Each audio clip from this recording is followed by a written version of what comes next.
Assalamualaikum warahmatullahi taala wabarakatuh. Selamat sejahtera and hello everyone. In this video, I would like to share the topic taking learning to the next level, basically to continue from my previous presentation in the workshop.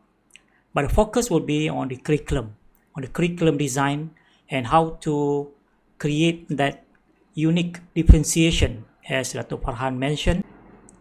And how do we create a competitive edge for our curriculum and therefore provide a distinguished learning experience for our students, and then we can produce graduates that would have hebat attributes and also that would have a competitive edge compared to other graduates from other universities, and therefore they will have a higher value in terms of the graduate employability, as well as having the right values that we want in as part of the hebat attributes and the agenda of USN.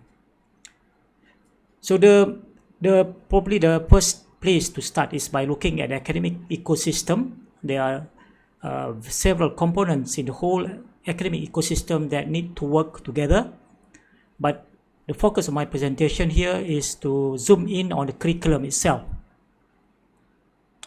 So when we talk about having a unique value proposition, having the unique curriculum, having the differentiation in our curriculum, we cannot do the same thing over and over again when we design and revise our curriculum. So in other words, how do we transform in a real sense, transform the curriculum in the real sense, and how we go about doing it?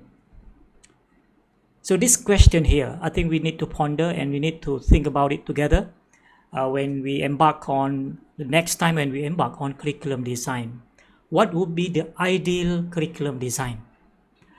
So when I say ideal, meaning that probably we are not able to reach that idealism or the idealistic kind of curriculum design, but at least close, if not really ideal, but close.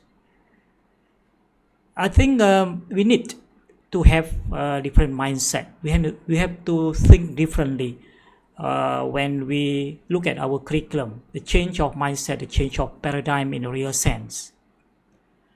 So Noam Chomsky here, he said, "You don't win the Nobel Prize by reading the most books.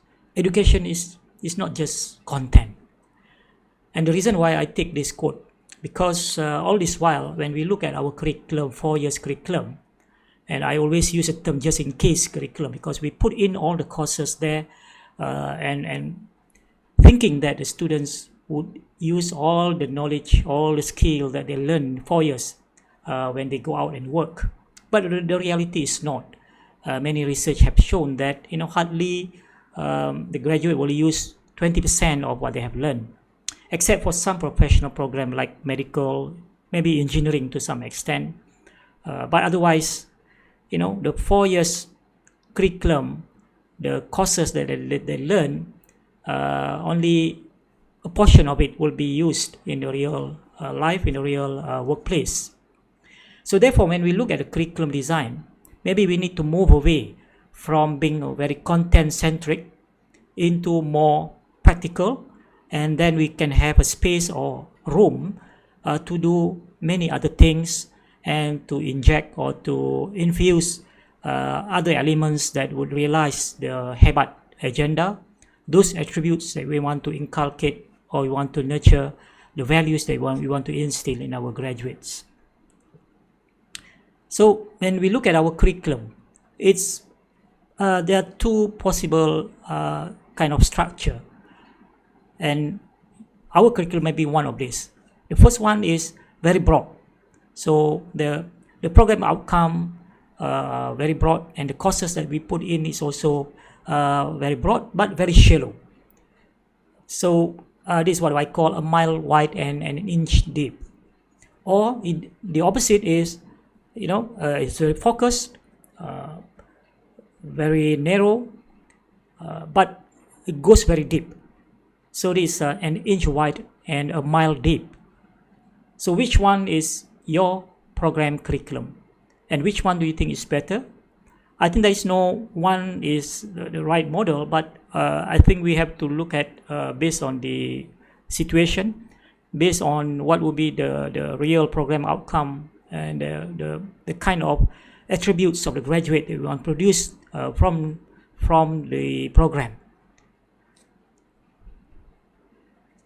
In my opinion, I think we have to move away. The way we design the curriculum is too heavy with the content. I think we can actually do away with some of the courses and then add in other elements that would really build the attributes of the graduates to make them more more holistic and more balanced, which is the shift number one in our blueprint. And we can have also the other attributes that we have in the habit. But if the focus is too much on content, and the focus of the lecturer during the 14 weeks is to focus on, to cover the content, so we just go, very fast, try to cover the syllabus and not really thinking about whether the students really have the mastery of the content. So that's why the students end up with not really having the attributes that we want in terms of competence, in terms of the competency of the subject matter, as well as other attributes like the communication, the articulation, the problem solving, the teamwork. All those other things probably we don't have enough time to really inculcate and build those characteristics, building the characters of the students as well. So maybe we need to have a different mindset. Instead of we, the lecturers, covering the content, why not let the students to uncover it? So in this regard, actually, we have to look at the way we deliver the curriculum. But the focus of my presentation here is not on the delivery, but more on the design of the curriculum itself. So another thing that I think we need to maybe pay more attention now in relation to delivering the curriculum just now, instead of just focusing on content, I think we should focus more on value and experience. This is where the habit element can be incorporated, can be infused. Giving value, meaning that the curriculum can be very focused, but the students would have great value, and that will give them the advantage in terms of the value that they will develop, and also the experience. We talk about giving the student the distinguished learning experience, but what kind of experience, and can we provide that kind of memorable learning experience and a distinguished learning experience? If the curriculum is too packed, there's not much room for the students to allow them to do other things that would allow them to develop those other characteristics and attributes. So as Alan Cohen said, don't just give your students a lesson, but give them an experience. That's a key word. I think the very crucial here, I think we need to pay more attention on this experience part. So the starting point would be looking at when we look at the curriculum and trying to be more creative in designing the curriculum, maybe you want to refer to this document, Framing Malaysian Higher Education 4.0, Future-Proof Talents, and this document by Ministry of Higher Education, which you can download. And basically, you can look at the curriculum part. This is something like we call Malaysian Higher Education 4.0 Framework. And the future-ready curriculum here, we focus on this part: redesigning higher education initiative, fluid and organic curriculum, transformative learning and teaching delivery, and alternative assessment. I will focus only on these two: fluid and organic curriculum and alternative assessment, very briefly.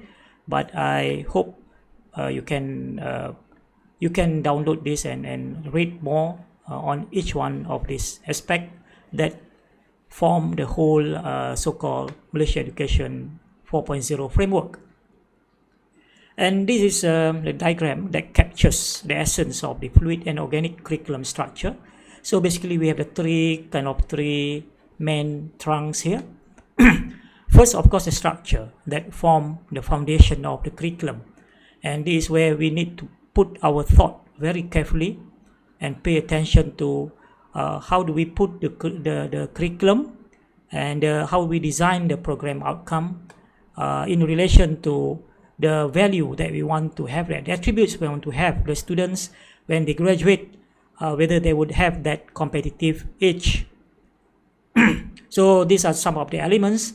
Convergence of discipline, which I want to elaborate further in the next few slides. Flexible and non-conventional curriculum. Industry partnership, we have been talking about this for so long, and yet nothing substantial and significant have been done here. And global, and because of the the nature of the world now, I think we need to have the global element as part of the structure. But how do we do that? And of course, if the curriculum is strong, solid, and well designed, then the next one is how do we deliver that curriculum. So this is the delivery part here. How do we provide that immersive experiential learning experience? This is where I think the crux of the matter, where we can provide the so-called distinguished learning experience. Then futuristic learning space. So not only content, not only delivery, but the delivery must be done also in the conducive environment that promote learning. And how do we use technologies, and how do we deploy the different so-called 21st century learning modes, something called heutagogy, pedagogy, cybergogy, and so on. Then the assessment, one of the weakest area in our curriculum is actually assessment, and it still is. So we need to work more on this. And what's more, when we now move into blended learning, where we have more online part, one online component. So we need to make sure that assessment, both for the online as well as for the face-to-face, we need a new kind of expand this part to make it stronger, to make it more meaningful, to make it more impactful. But at the end of the day, we want to ensure that the constructive alignment can be done, can be achieved successfully and effectively. And the reason why they call it organic structure, fluid and organic, because the curriculum, given how the world is changing so fast, how the technology is changing so fast, how the demand of workforce is changing also very fast, the curriculum must be a living curriculum, a breathing curriculum that is breathing, that is living, that is growing and dynamically. It's not static, it's not stagnant. It must be very agile. So the nature of the curriculum that we want to design must be very dynamic and very agile. And let's zoom into this part, convergence of disciplines. I think we need to, we have been talking that for so long, working in silo, but we are still very much in silo. Whether we realize or not, or whether we want to admit or not, we are still very much in silo. So how do we now design the curriculum that would have kind of interdisciplinary or transdisciplinary element? So maybe there's some of the suggestion here, looking at hybrid technical programs, joint cluster, and now with the IR 4.0, maybe looking at infusing some artificial intelligence element, data science, embedded curriculum, or looking at liberal arts program. I'm not very keen, to design a standalone liberal arts program, but I think we can look into joint cluster or hybrid program where several where we can offer a program. I mentioned about, for example, the well-being science and management, where we can have 4 or 5 program or 4 or 5 schools that come together, and the curriculum can be designed by having different elements, different aspects from different programs, and therefore the student would have a more wider perspective and skills and knowledge that will give them the competitive edge. Okay, so fluid and organic means very dynamic, and organic means it grows based on, it grows naturally based on in reaction to the demand, to the external factors. So it become very agile. So we want the curriculum to be very responsive. So I take this idea from responsive web design. Nowadays, when you design a website, the website must be very responsive, meaning that no matter whether we use a small screen on our phone or big screen on the laptop or the desktop, the website will look nice. It will adjust or respond to the size of the screen. Similarly, in designing our curriculum, we must keep in mind that the curriculum must be responsive, must be dynamic, must be able to be very agile to respond to the external demand and external changes. So it must be fluid, dynamic, and agile. And we already have the space given, allowed by MQA, that so-called 30% floating curriculum, which means that it allows us to 30% of so-called non-prescribed content or courses in a particular program to cater for emerging body of knowledge in a particular discipline.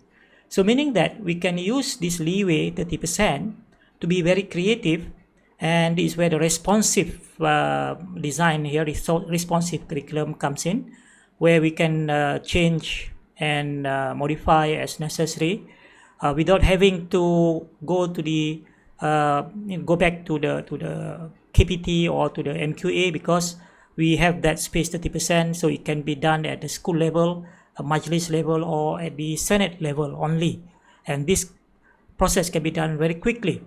So this is how to always ensure that our curriculum is always relevant, and this is also the 30% room that we can have to add in the elements, the innovative elements and the creative elements to give that differentiation and also the unique value proposition in our curriculum. I think we don't use this leeway yet to the maximum. So we want to approach the curriculum design now, not the same old way, where we add new courses, omit new courses, omit old courses, doing that and say that we have done a curriculum review and to make it more relevant. I think we need to be more creative. We need to answer the question of how your program is different and unique compared to other similar programs. So creative enrichment of the program curriculum is important. So for example, maybe you want to consider looking at so-called high impact educational practices. For example, service learning. There are maybe 5 or 6 more so-called high impact educational practices that we can add in as part of the curriculum design. And this is where we can build the characters of the graduates, build the habit attributes. For engineering especially, we have CDIO, conceive, design, implement, operate. I think UTM is doing this. UTP is also using CDIO in their program curriculum, engineering program.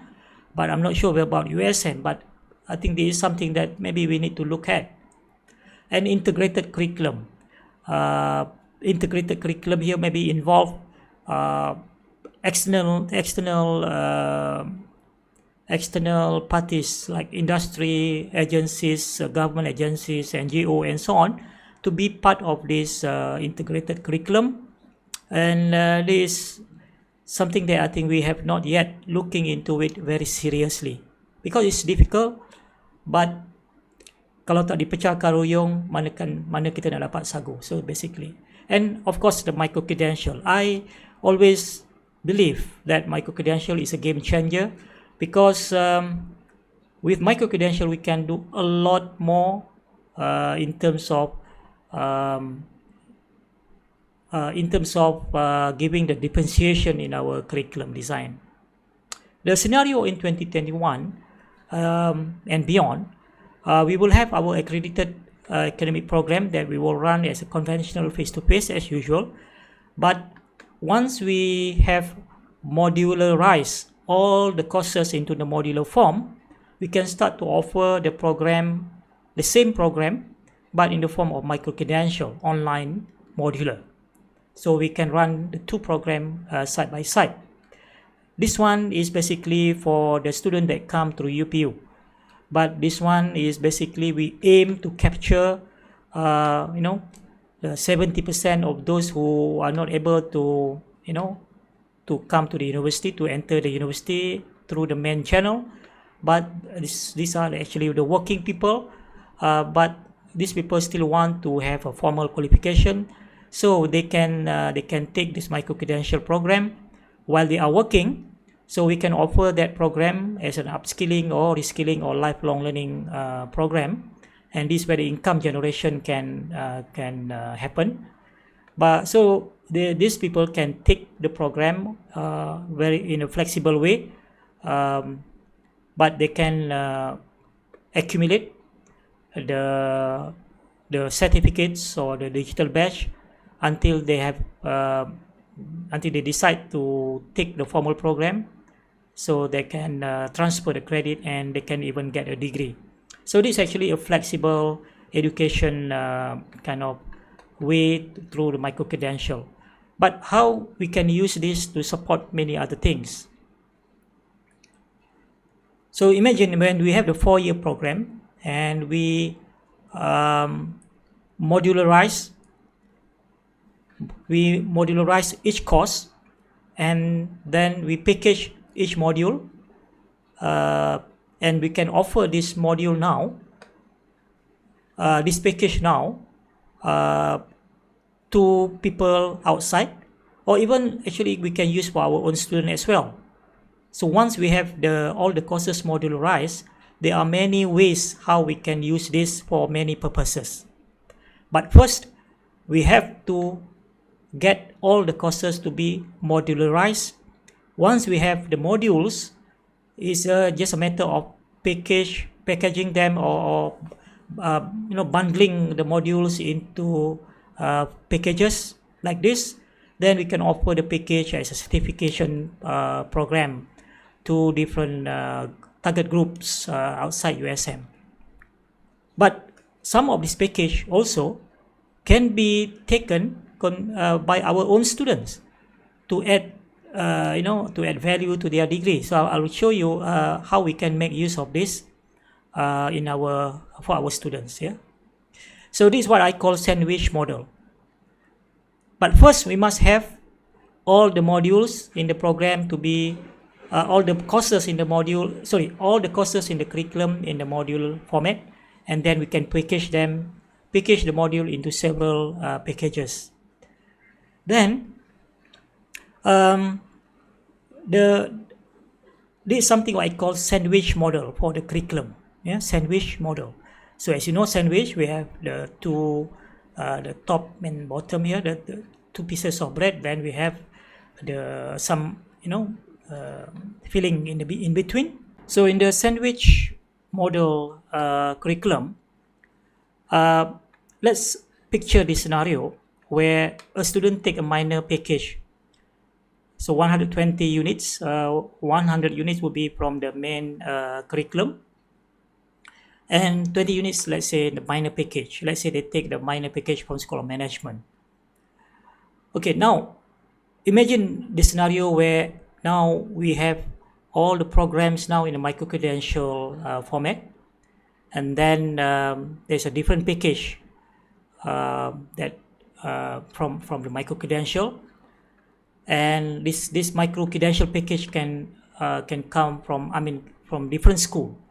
So now the students, instead of they take one minor package specifically from one school, they can take actually several packages from the USM micro-credential to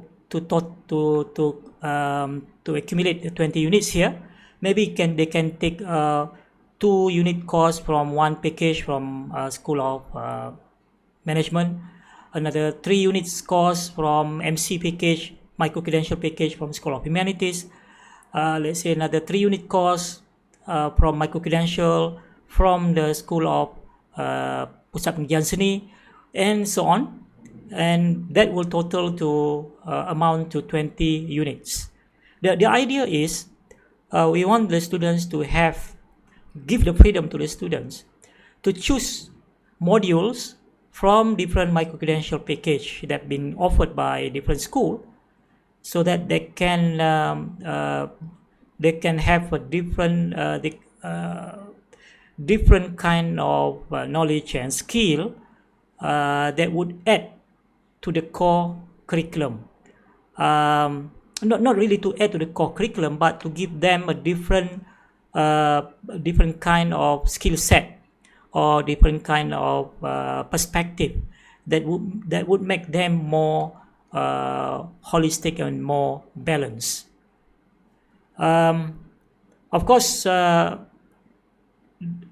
they can also given the freedom to take the micro-credential package also from industry.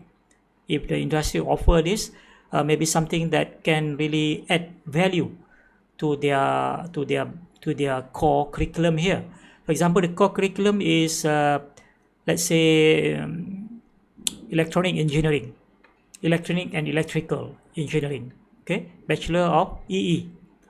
So the student may probably will take one MC package or 1 or 2 courses from MC package offered by Pusat Pengajian Sains Computer, maybe on data, on big data, or on machine learning, something like that, to add on to their curriculum. Or maybe they can also take a micro-credential package from other universities as well, as long as it's within these 20 units. But of course, if they take it from outside, the credit transfer need to be looked at. Probably it will be easier if they take from the USM micro-credential package here, because the credit hours is very clear. But this is something that we can work out the detail. Another one is what I call icing on the cake model. Icing on the cake. So in this case, the student take the bachelor degree in let's say food technology, 120 units.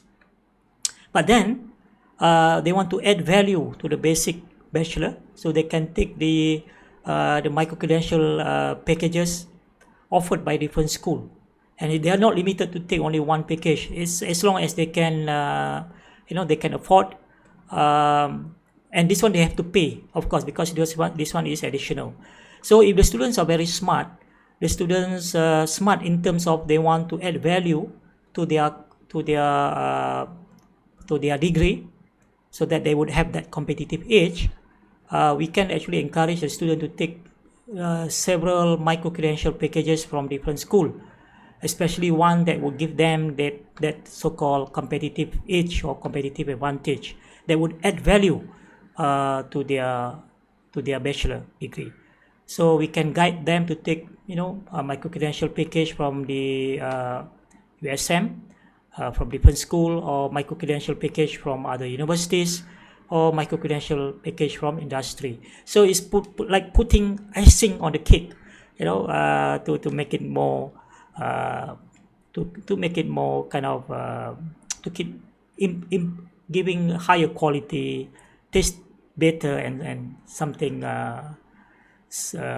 along that idea. So basically that's all my presentation, to give you some ideas moving forward. I think we need to be the gist or the essence conclusion of this. We need to be more creative and more bold